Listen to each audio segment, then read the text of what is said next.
Hello my beautiful puddings, welcome to the first ever Kittie's classroom. Today we're going to be learning how to make mini dolls. Mini dolls, it's the cutest little mini dolls. If you want to create along with me, I will leave a link below to the pattern that's available on my website for just $1 Australian. So let's get cracking.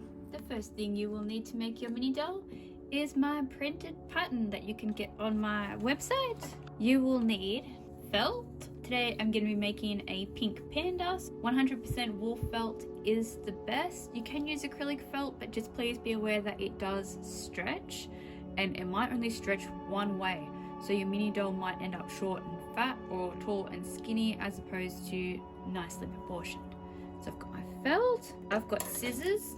One is especially for paper, and I have special fabric scissors. Even though they're the same, these are just old fabric scissors that have been worn out. I always have a pair of scissors that are especially for fabric. So I've got those. Stuffing. A lot of the stuffing that I use is recycled out of old pillows and cushions that have been washed. Instead of buying it new, I've got my sewing needles. This is the sewing needle that I will be using. It's not really that big at all. That's just what I feel comfortable using day to day. But this is the needle that I will use to sew their arms and legs on. I've made sure that it's longer than 6 centimeters, so it's long enough to pass through their body. And we've got pins, threads, button eyes. I use 10mm buttons for my mini dolls. Anything that's smaller will be cute. Anything that's bigger kind of takes up their face a little bit, but that's still fine. And I'm also going to use tiny little beads to put their joints on. So let's go. I'm going to make a panda. You can make whatever you like. Included in my pattern is the frog head, a cat tail, rabbit, dog, bear and cat ears. So you can make a cat, you can make a bear. I've included a little tummy. If you did want to make a cow, I used the dog ear. And then I just cut the udder a little bit smaller than the tummy. So you can make a cow from the patterns here. And then the face you can just kind of cut free range. So yeah, let's go. First thing we're gonna do is cut out the pattern pieces. So because I'm making a panda, I'm gonna use the bear ear, the body, the head, arms and legs. I printed my patterns onto a heavyweight paper or a lightweight cardboard, so they're easier to use again and again, and it's also easier for kids to learn. Next I'm going to cut the pattern pieces out. You could probably make the whole doll from a piece about this size, about 15 centimeters by 15 centimeters, but because I'm using two, I've just got 2 bits out of the cupboard that I'm using. You can use pins if you like, but I have the temperament of a wild animal. So I just go for goals and hold it on there, and quite often end up cutting the end of my nail off. Wool felt is really forgiving as well. If you make mistakes like this, how it's a little bit bigger, it just sews in. There's no problem. If you want to mark the center of your doll's head, I do have little guidelines here. So you can slip a little pin in, and that makes sewing the face a lot easier, because then you can sew the mouth on in the center. I've got my little panda all cut out now, and when I said free range before, I meant free form. I've cut a little chest piece out for both the front and the back, and oh, I forgot her tail. So I'll cut a little tail, and I've got some chocolate thread to do a little nose and a mouth and sew her eyes on, and everything else I've got matching threads. So now it's time to stuff her body. And I didn't mention before, but a tool that I use that I left out of the list is this little orange wood stick, or is it green wood stick? Orange wood stick. And they get used in nail art, nail beauty, to push the cuticle back, but I like to use it to stuff my dolls, because I can use the big end to kind of get the bulk of the stuffing in, and the small end to do the narrow spaces. So I'll show you more about that, but you can use a pencil or a paintbrush or a pair of scissors. I probably wouldn't recommend doing that, but you could. Mini doll's a little bit small, so the end of a very fine paintbrush or a pencil would be good. But if you do have an orange wood stick or anything like that, go ahead and use it as a little stuffing tool. I also just want to add, if you're making little pieces like this with the patches and that, it's always a good idea to sew them first, because it's going to be really difficult to sew them on afterwards, and I do them before doing all the arms and the legs and everything, just so that I've got it out of the way and I can sew all the body parts up together. I also like to leave the face until after I've sewn the arms and legs as well, just because it's fun. So I get the kind of fiddly bits out of the way and then I do the cute little face. If you wanted to add tiny little details like these eye patches or a tail and different patches on the body like I have on my cows and stuff as well, you can just pin them on. But what I find a lot easier is I use fabric glue, and I just put a tiny little bit of fabric glue on it just to hold it on place. And I don't put too much, especially not on anything that's going to be on the eyes, because I still have to sew through it. And I use fast drying fabric glue. You could use PVA glue or any kind of craft glue really. If you are using PVA glue, just put a real little sparing amount and don't push it too hard, because PVA glue, when you push it, it will soak up through the felt and then you'll see signs of it on the front. Totemas, you're teaching everyone too. Teaching them how to be naughty. I just wanted to film this because it's a good opportunity for beginner sewers to see. If you have a little knot that looks like this with a little loop, fret knot, all you have to do, most of the time, this isn't 100% cure, most of the time, you can put your needle in the loop, grab the loop, give it a pull, make it bigger, and then you should be able to just pull the other end of the thread and pull it out. I will also try as I go here and there to show you guys how to get different knots out.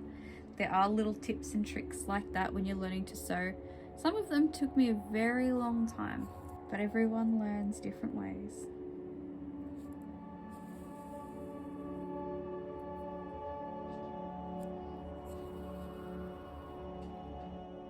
Totemas. Oh my god, don't put your tail in the candles. No! Scoot you too.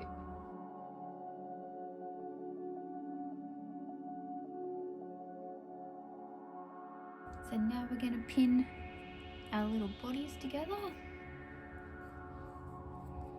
And our little legs. I just put one pin, and the arms I don't worry about because they're far too small. You can scale the pattern up if you like. With your printer settings on your computer. Yeah, and then we're going to sew them up. So we've got our little leg. I don't start right at the top because it makes it really difficult to stuff them. I always try and leave the opening here. So if I'm on the other leg, I'll start there and sew around that way. But on this one, I'll start here and go around that way. That makes it sound really complicated. You can start and stop wherever you like, but that's just what I like to do. Because I always try and sew it with the back facing me, because that just makes it easier to stuff. We start our blanket stitch. Of course, a knot right off the bat. We do really tiny little close together blanket stitch. You can do a whip stitch if you like. You can sew it however you want. Now we're going to stuff our little leg here. Get my stuffing, get a tiny little bit of stuffing. Roll it in a ball. And I condense it up as much as I can. And a little trick, just get my thread where I finished stitching and wrap it around the leg, because otherwise it will pull this bit loose.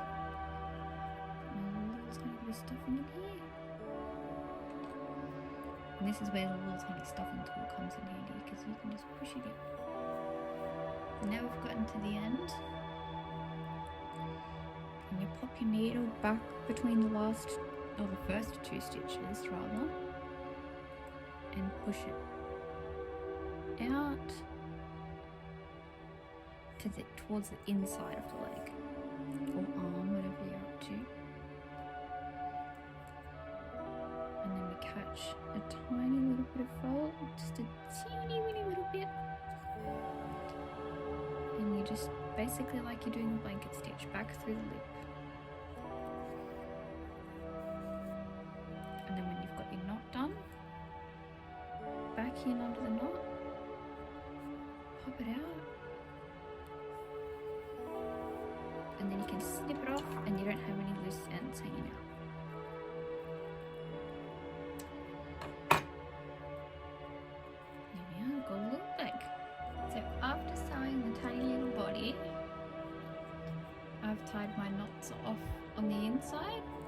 Just when I've finished sewing up here, I'll pull the thread into the inside and tie the knots off in there.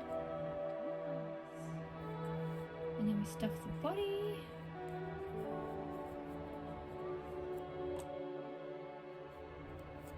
It's time to sew little Panda's face on, but one thing I forgot to mention is that I always use Guideman brand thread. I prefer to use the cotton thread, but I still have a lot of the polyester one left. And I always fold it over in two, threading it through my needle like this, and then tying the two ends together. It just makes the thread a little bit sturdier, and you don't have to worry about it coming out of the needle. I only sew it with one thread when I'm sewing the little details, like the little eye patches. I just sew with a single thread. Everything else I sew with it doubled over.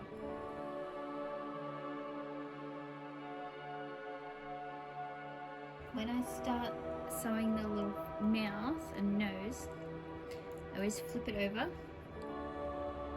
and catch a little bit of the felt first, and then start sewing from there.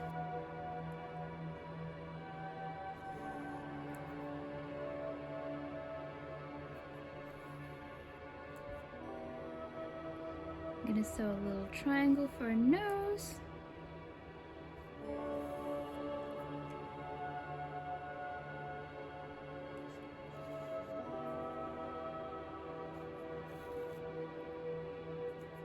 And then a little mouth. Make sure I've got it in the shot.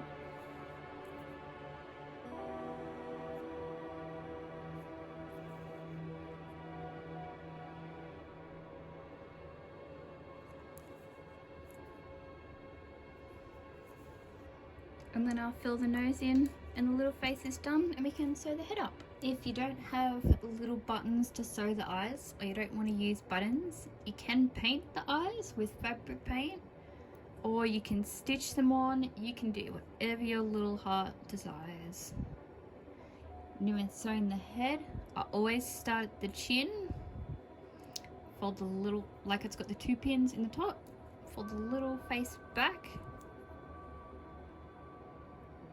get a little bit of felt underneath, and start stitching from there. I like to stitch with the back facing towards me because it gives a little tiny bit of a bevel, makes it easier to stuff later. And if you start at the chin, you can sew all the way around, leave your little gap here, and then you can put your stuffing in and hide your knot easily in the neck of the body.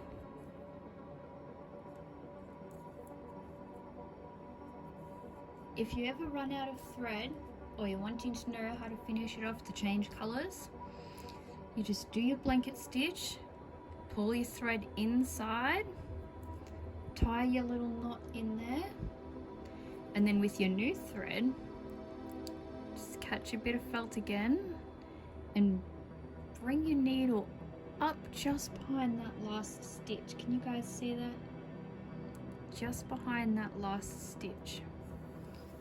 Bring it out and you can keep sewing like nothing ever happened. It's great for situations when you need to change thread color, like here, where I've got the dark pink and the light pink. These little tiny scraps of threads. They're polyester threads, they're not biodegradable, so I just stuff them back in the dolls. All the scraps of wool that you see behind here, I actually have been saving them up to put in my worm farm. I'm just waiting for it to stop raining, and then I'll be making a little video about that and what of my business can go in my little worm farm. When you've finished sewing your little head,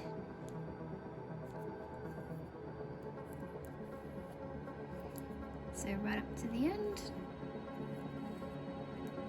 and then just do a couple of small stitches around that first stitch to do your knot, and then bring it back in, out, and snip it off. And then we have a little panda face. Those eyes are huge. And now we can pin onto the body and sew the head onto the body. I tend to not keep my body super round. I tend to give it a bit of a pinch to flatten it down and then pin it on.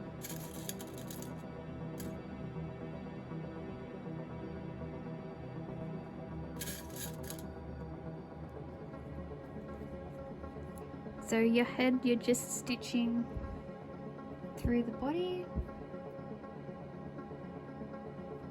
and then through the head. You can sew it any way you like, really. I just do recommend always use the colour of thread that the body is, if they're different colours, because that's where your stitches are going to be.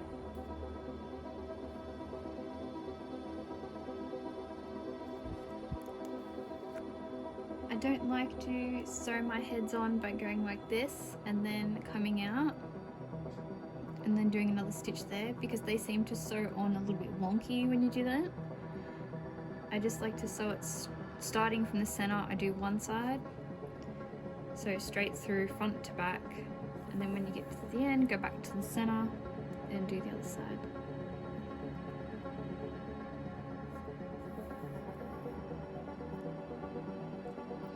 And when you're done, you just tie your knot off there. Now the head and the body are sewn on, we can sew the ears on. And it might actually look like a little panda.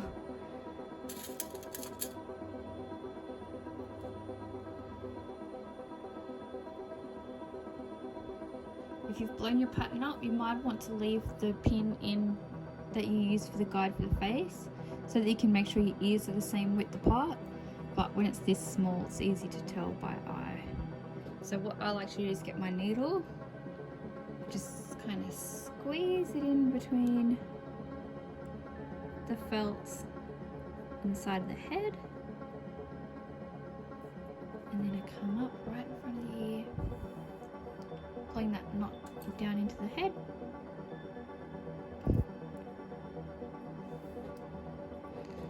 Go straight through the ear.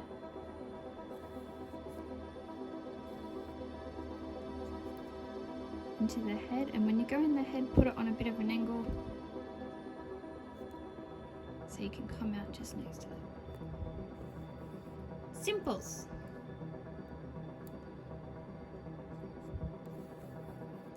Just go all the way, and then when you get to the end, you just pull it all the way out here, so you don't have to do a new thread.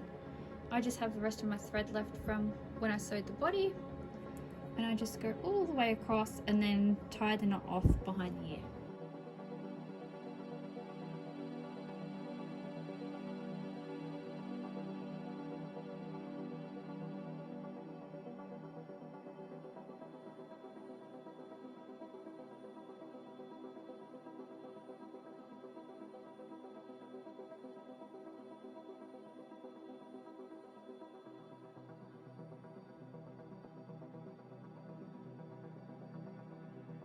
She's starting to look more like a panda now, and we're up to the last two steps, which is sewing the arms and the legs on. This one's good because the little stripe on the body is about where I want the legs, so it'll be super easy to line it up. Otherwise, I usually just leave about 1 centimeter between the top of the body and where I sew the leg on. I don't know what that is in inches. I'm really sorry. Just always pin them in place. And then I just pop her down on the desk to check. Make sure that it's level. Looks good. And I've got my little beads that I'm gonna sew on. You want to as well make sure that your needle that you have, if it's longer, then it's usually gonna have a big eye. You want to make sure that your beads are gonna fit in the hole. I mean, the needle's gonna fit through the hole. Now you can also do this without the beads. The method's exactly the same. You can do a little cross, or you can just do a little straight stitch.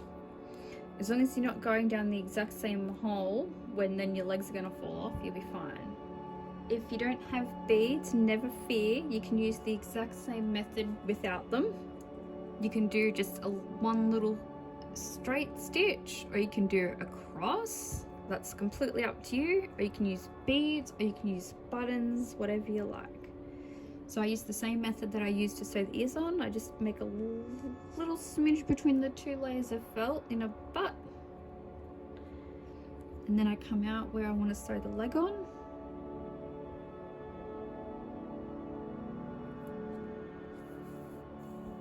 Making sure to pull the knot into the butt. Okay, so this is when you put the bead on. Now you could just do a little tiny stitch, just like that big, just across there. Or you can come up a bit higher and do an X like that. Or you can put your bead on, or your button, or whatever you want to do. And then I always put it then in front of the stitching at the front, just in front of it. And you go, maybe I should hold it upright so it makes sense with the diagram, all the way through. See the needle at the other side? Come out and do the exact same thing on the other side with the bead. And I usually do it 2 or 3 times. And I do the exact same method on the arms and the legs. So we go back in and behind that row of stitching at the back, and out the other side. So I didn't heed my own warning. I didn't make sure all the beads were big enough for the needle to go through, and I broke one. Making sure it's pulled nice and tight, because if it's not, the legs will be super floppy, which you might like, but personally I don't. I like them to be a little bit tight. I like them to be also a little bit pulled into the front. And when using contrasting thread, I don't like it to be able to see it in the gaps either. Also, this bear's coming up very much more like a watermelon colour on film, but it's not. It's pink. There we are. Take the pins out. And you've got little bear legs. Alrighty, now sew arms on and we're done. I told a lie. You gotta sew the knot. I put the knot behind the legs, or if your thread's long enough, you can just go straight up and do the arms. If you're going to do that, you just put the needle in here and come out at the top here, pin your arms on, and then go from there. But I'm not going to do that just yet. I'm going to tie a knot off here first.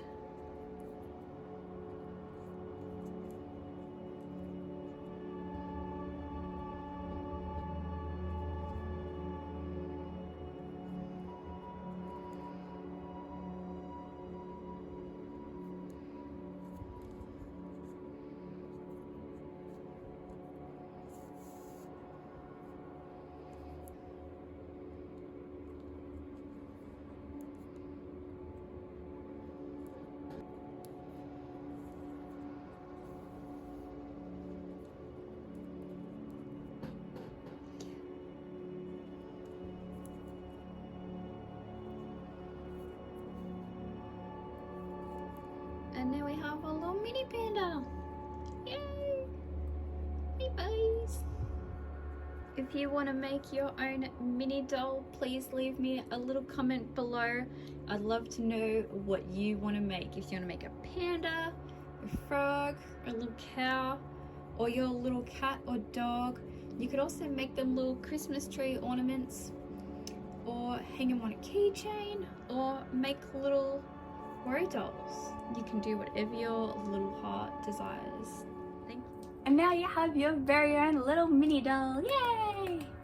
Thank you so much if you've bought my pattern and followed along. I really appreciate you all from the bottom of my heart. I'm so sorry for those who've been waiting a little bit for this video. Unfortunately, life just happens. I'd love to see your creations. Don't forget to tag me on Instagram at Kittie and share it with us, all your lovely creations, because I'm sure you can create much more cuter things than I can. Okay, I love you all so much, and I'll see you all next time.